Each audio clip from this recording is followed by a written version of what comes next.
साथियों, आज से हम लोग एक नई चर्चा की शुरुआत कर रहे हैं जिसमें हम लोग सामान्य ज्ञान से संबंधित इस पुस्तक को पढ़ने वाले हैं। और यकीन मानना साथियों, जो भी विद्यार्थी शुरू से लेकर अंत तक इन चर्चाओं को देख लेता है और उसके बाद वह किसी भी परीक्षा में बैठता है तो जीके जीएस उसका एकदम शानदार होगा, एकदम जबरदस्त होगा। यह आश्वासन आज पहले ही दिन मैं आपको दे दे रहा हूं। और भले ही इस पुस्तक के अंतर्गत सूचनाएं बहुत कम दी गई हैं, कहानियां स्टोरी बहुत कम दी गई हैं, लेकिन मैं एक एक चीज आपके दिमाग में भर दूंगा। महीनों महीनों तक अगर आप भूलना भी चाहोगे तब भी आप उन चीजों को भूल नहीं पाओगे। इस तरीके से मैं पढ़ा दूंगा, इस तरीके से मैं समझा दूंगा। तो देरी ना करते हुए आइए जल्दी से अपनी चर्चा को प्रारंभ करते हैं। और आपकी जानकारी के लिए बता दूं कि आप इस किताब को पढ़ोगे तो इस किताब के जरिए आपका इतिहास कंप्लीट हो जाएगा। इतिहास में भी आपका प्राचीन इतिहास, मध्यकालीन इतिहास, आधुनिक भारत का इतिहास, आर्ट एंड कल्चर और विश्व का इतिहास कंप्लीट होगा। भूगोल में आपका भौतिक भूगोल कंप्लीट होगा, भारत का भूगोल कंप्लीट होगा, यानी कि मानव भूगोल भी कंप्लीट होगा और आपका जो विश्व का भूगोल है ये भी कंप्लीट हो जाएगा।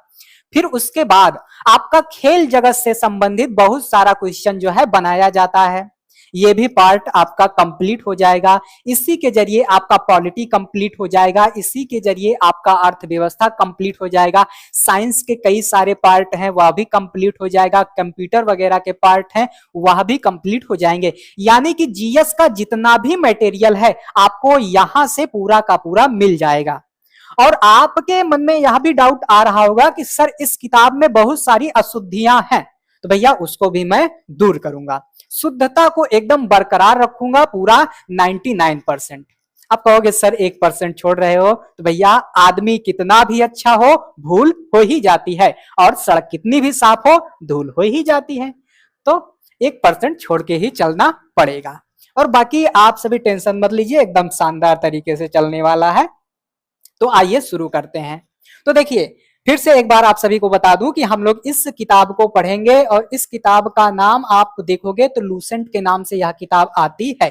और इसमें सबसे पहला पार्ट जो है प्राचीन भारतीय इतिहास का है, तो इसीलिए हम लोग सबसे पहले इतिहास से ही अपनी चर्चा को प्रारंभ कर रहे हैं। और भैया आप देखोगे प्राचीन भारतीय इतिहास का कुछ सामान्य परिचय जो है हम लोग यहाँ लेंगे, और उन सामान्य परिचयों में हम लोग जो है कुछ मूलभूत बातों को जानेंगे जो हमेशा जो है हम प्रयोग करते हैं। जैसे हम लोग एडी का प्रयोग करते हैं, हम लोग बीसी का प्रयोग करते हैं, ईसवी का प्रयोग करते हैं, ईसा पूर्व का प्रयोग करते हैं। हम लोग यह भी जानेंगे कि भारत का नाम जो है भारत कैसे पड़ा, भारत का नाम इंडिया कैसे पड़ा, ये भी समझेंगे। यानी कि बहुत सारी मूलभूत बातों को आज की चर्चा में हम लोग जानेंगे, और वह चर्चाएं जो है वह चीजें जो है हमेशा हमेशा जब तक हम इतिहास को पढ़ेंगे वह चीजें प्रयोग में आती रहेंगी। तो इसलिए आज पहली चर्चा है उनको निपटा देते हैं। और आज ही की चर्चा में मैं आपको सिलेबस के बारे में बता दूंगा, और जो इन्होंने सिलेबस दे रखा है, जो इस किताब में सिलेबस दिया गया है, उस सिलेबस को जो है हम लोग किस प्रकार से काट छांट के कम कर सकते हैं। समझ में आई बात? भाई आप देखोगे ये लोग तो चाहते हैं कि जितना सारा कूड़ा करकट हो सभी के जगह भर दिया जाए और यह कहा जाए कि यहीं से पूछा जा रहा है, और उस चक्कर में जो जरूरी होगा और जो जरूरी नहीं होगा सारा फैक्ट जो है एक में मिल जाएगा। और जब मिल जाएगा तो क्या बोलते हैं, एक बोरी में सोना भरा हुआ है, एक बोरी में कोयला भरा हुआ है, दोनों को आपस में मिला दिया जाएगा। तो भैया छांटना पड़ेगा ना, सोना अलग करना पड़ेगा, कोयला अलग करना पड़ेगा। तो इसी तरीके से हम लोग छांट लेंगे, तो उसके लिए भी टेंशन मत लीजिए। और भैया एक चीज एकदम एकदम एकदम आसान और सरल भाषा में आपको चीजों को बताऊंगा, सिखाऊंगा। इसके लिए जो है आप सभी धैर्य बनाए रखिएगा, क्योंकि सारा खेला धैर्य का है। आपने शोले मूवी देखा होगा, उसमें गब्बर कहता है जो डर गया सो मर गया। तो इसीलिए भैया धैर्य धारण किए रहो। तो प्राचीन भारतीय इतिहास एक बार गौर से देख लो, इसी की चर्चा हम लोग करने जा रहे हैं। अब देखिए भैया इसका सिलेबस क्या है, तो आपकी लूसेंट की किताब ने सबसे पहला पार्ट दिया है भारतीय इतिहास के कुछ स्रोत। क्या भैया? प्राचीन भारतीय इतिहास के कुछ स्रोत। तो इतिहास के स्रोत में आप देखोगे एक स्रोत होता है पुरातात्विक। क्या होता है भैया? पुरातात्विक। और एक होता है साहित्यिक स्रोत। क्या भैया? पुरातात्विक स्रोत और साहित्यिक स्रोत। साहित्यिक स्रोत के अंतर्गत जैसे आप पांडुलिपियों वगैरह को या लिखित जितनी भी सामग्रियां हैं उनको शामिल कर सकते हो। और पुरातात्विक स्रोत में आप भैया जैसे मृदभांड हो गया, यानी कि मिट्टी का बर्तन, मृदभांड, सिक्का, अभिलेख, मुहर। अब कहोगे सर अभिलेख में भी तो लिखा गया है, लेकिन भैया आप देखो यह अपेक्षाकृत कठोर सतहों पर लिखा गया है, इसीलिए इसे हम लोग जो है पुरातात्विक स्रोत के अंतर्गत शामिल करते हैं। पुरातात्विक स्रोत में आप और भी बहुत सारी चीजों को देखोगे, जैसे मनका हो गया, बाट हो गया, और कई सारी सामग्रियां हैं, भग्न अवशेष वगैरह हो गया। तो इन सारी चीजों को हम लोग जो है पुरातात्विक स्रोत में शामिल करते हैं। और साहित्यिक स्रोत में मैंने आपको बता दिया लिखित स्रोत। और आगे चल के जब मैं आर्ट एंड कल्चर पढ़ाऊंगा तो उसमें बताऊंगा कि जो साहित्यिक स्रोत है इसको भी हम लोग जो है अध्ययन की सुविधा की दृष्टि से कईयों भाग में बांटकर पढ़ते हैं। तो ये आपका क्लियर हो गया होगा, है ना, ये आपका क्लियर हो गया होगा। तो भैया इन्होंने जो है इस चीज को सबसे पहले दिया है, लेकिन सबसे खराब बात यही है, अगर हम सबसे पहले इसी को पढ़ते हैं तो हमारे बहुत सारे डाउट जो है आने लगते हैं, बहुत सारे डाउट आने लगते हैं, क्योंकि हम लोग इन चीजों से कभी परिचित ही नहीं है। अब मौर्यकालीन साहित्य और तमाम प्रकार के साहित्य, वैदिक साहित्य, उत्तर वैदिक साहित्य, जैन साहित्य, बौद्ध साहित्य, तमाम प्रकार की चीजें हमें यहाँ बताई जाती हैं।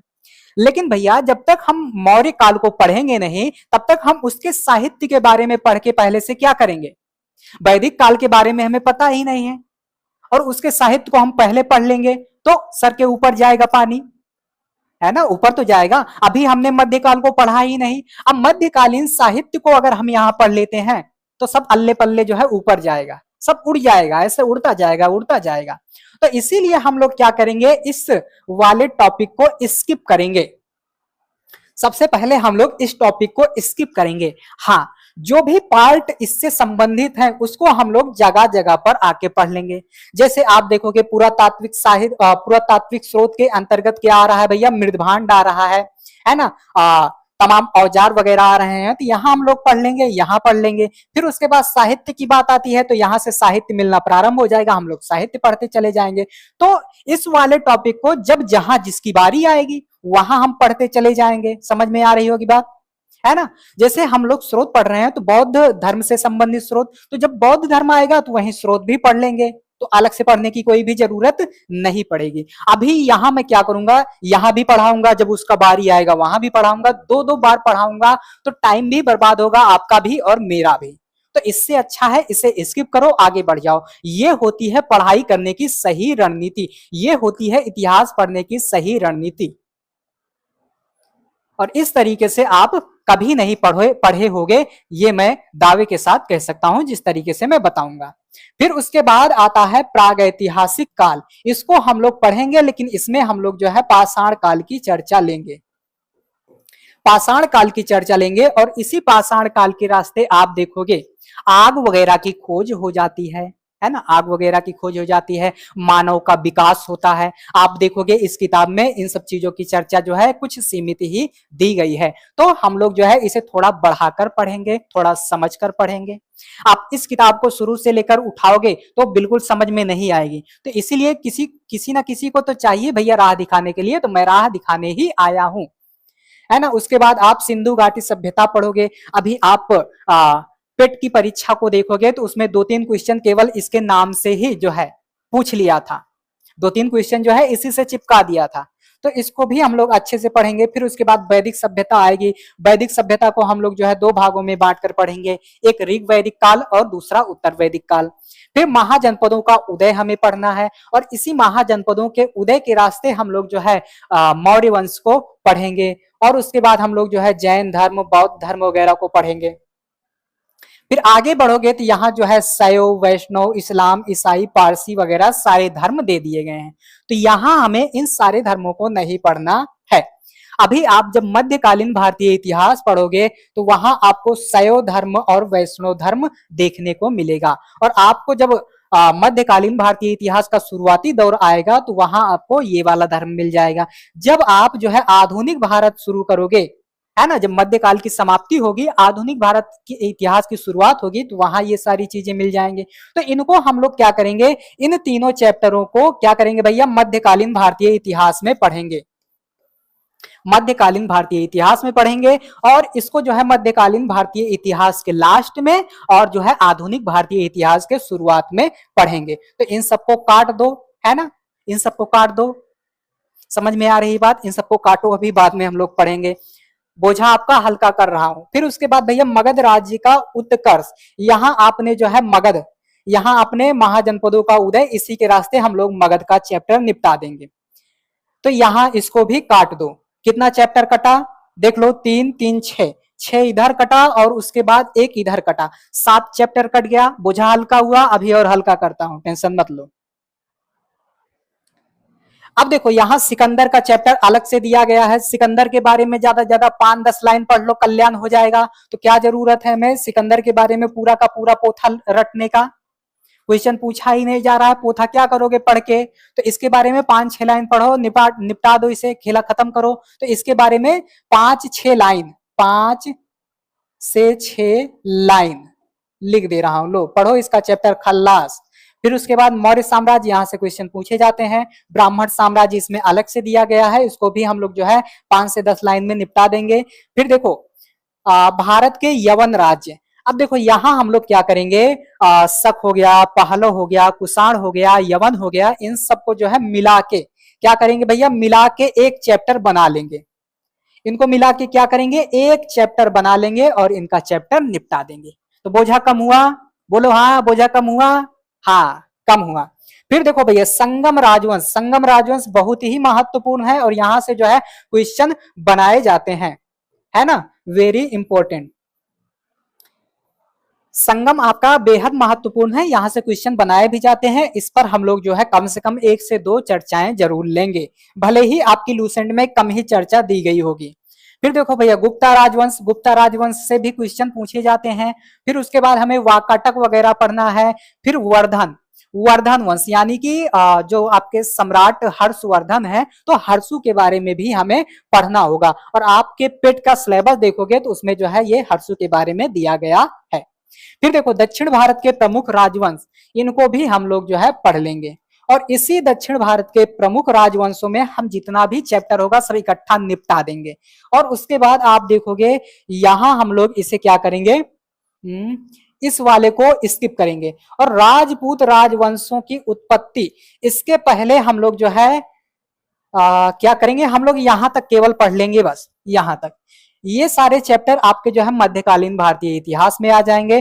तो जब मध्यकालीन भारतीय इतिहास में आपका शुरू कराऊंगा तो वहां मैं आपको सबसे पहले मुस्लिम धर्म का उदय बताऊंगा। फिर उसके बाद राजपूत वगैरह के रास्ते, महमूद गजनबी, गोरी वगैरह के रास्ते जो है दिल्ली सल्तनत की स्थापना करवा के आपका प्रॉपर जो है मध्यकाल स्टार्ट करा दूंगा। तो यहां तक जो है हम लोग इसमें पढ़ेंगे, इन सबको हम लोग जो है मध्यकालीन भारतीय इतिहास में पढ़ेंगे।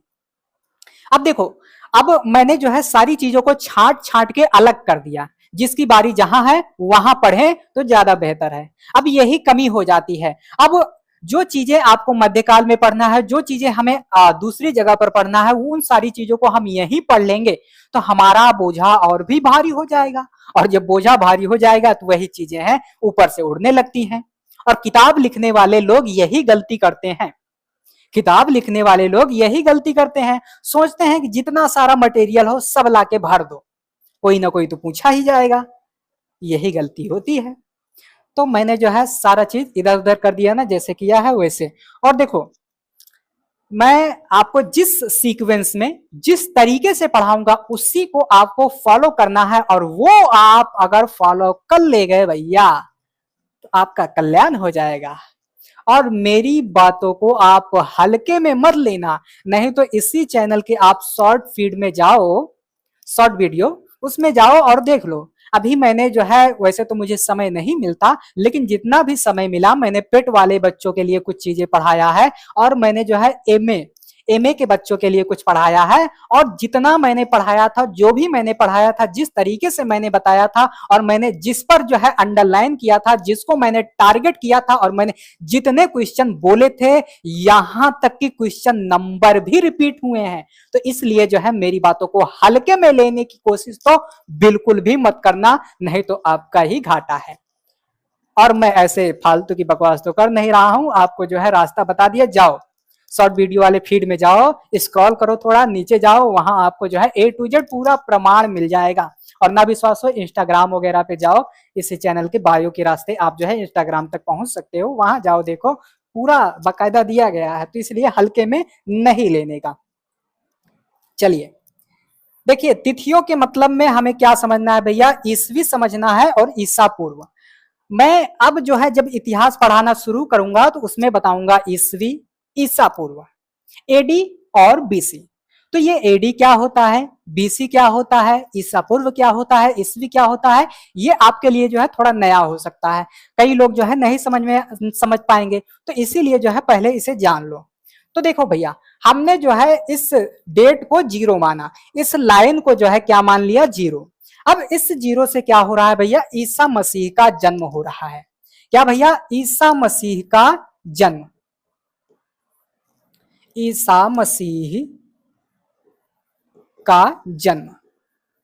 अब जब ईसा मसीह का जन्म हो गया तो उस जन्म की तिथि को हमने मान लिया जीरो। समझ में आई बात। और देखिए भैया, इस जीरो पर हमने क्या खींचा, एक आधार रेखा खींच लिया, इसी को हमने केंद्र बिंदु मान लिया। किसको, ईसा मसीह के जन्म को। अब देखिए भैया, जो भी घटनाएं ईसा मसीह के जन्म के पहले हुई हैं, उनको हमने कहा ईसा पूर्व। क्या कहा, ईसा पूर्व। और जो घटनाएं ईसा मसीह के जन्म के बाद हुई हैं, उनको हमने कह दिया ईस्वी। क्या कह दिया, ईस्वी। और इसी ईसा पूर्व को हम लोग क्या कहते हैं भैया, बीसी कहते हैं। और इस ईस्वी को हम लोग क्या कहते हैं, एडी कहते हैं। इतनी बात क्लियर हुई।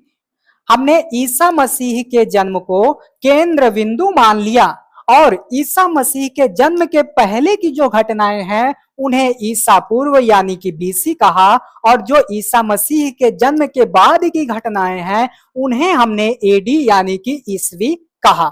इतनी बात समझने में कोई भी दिक्कत नहीं आई होगी। अब आइए देखते हैं, यहां कुछ लिखा गया है, उसको पढ़ लेते हैं। तो देखो, वही चीज मैंने बताया, वर्ष की गणना ईसाई धर्म प्रवर्तक ईसा मसीह के जन्म की तिथि से की जाती है, ये चीज मैंने समझा दिया। और देखो, बीसी, बीसी यानी कि बी फोर क्राइस्ट, बीसी यानी कि बी फोर क्राइस्ट। और इसी बीसी के लिए कभी कभी जो है बीसीई शब्द का प्रयोग किया जाता है, बीसीई का प्रयोग किया जाता है, जिसका मतलब है before common era, before common era. BC यानी कि ईसा पूर्व, बीसी यानी कि ईसा पूर्व, बीसी यानी कि बी फोर क्राइस्ट। और इसी बीसी के लिए कभी कभी जो है इतिहासकार या टीचर जो है पढ़ाते हुए बोल देते हैं बीसीई। जब कोई बोले बीसीई तो आप समझ जाना कि बीसी की ही बात की जा रही है। क्लियर हुई। और फिर उसके बाद हमने बताया एडी, एडी यानी कि एना डोमिनी, एडी यानी कि एना डोमिनी, जिसे हम लोग जो है ईस्वी कहते हैं।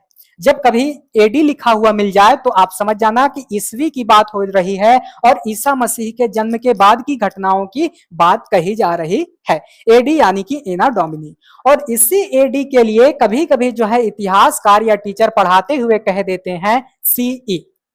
जब कभी सीई कोई कहे, कॉमन एरा कोई कहे, तो आप समझ जाना कि ये सारी घटनाएं ईसा मसीह के जन्म के बाद हुई हैं, इसीलिए सीई का प्रयोग हो रहा है, यानी कि एडी के लिए ही सीई का प्रयोग होता है।